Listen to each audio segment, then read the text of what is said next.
700 jum wara l-tliet żgħażagħ ġew arrestati fuq akkużi ta' hacking, il-Prim Ministru Robert Sabella laqqa l-Kabinet biex jiddiskutu l-maħfra presidenzjali, kif ukoll il-possibilità li ssir riforma fil-liġi tal-ethical hacking, xi ħaġa li kemm l-akademiċi kif ukoll il-Partit Nazzjonalista kienu ilhom jisħu dwarha. Net News kien preżenti barra l-Kastilja fejn staqsa lill-membri tal-Kabinet għalfejn materja daqshekk sensittiva bħal din ġiet diskussa. Issa, 700 jum wara dan il-każ serju tal-istudenti u l-allimi li spiċċaw arrestati. Dan meta riformi oħra bdew jiġu diskussi ħafna iktar malajr fosthom dawk tal-inkjesti maġisterjali. Buħut mill-membri tal-Kabinet jażlu li ma jwiġbux u oħrajn jgħidu li r-riformi jieħdu l-ħin. Ma taħsibx li qegħdin tiddiskutu r-riformi dwar l-ethical hacking xejn tard 700 ġurnata wara l-ġew arrestati?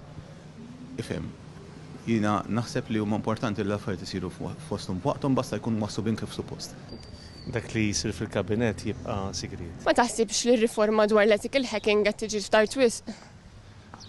Il-passi kollha neċessarji kif dejjem minna biex naġġornaw il-liġijiet ta' pajjiż. Maġisterjali ħadet 45 days u dawn 700 days wara tiddiskutuha.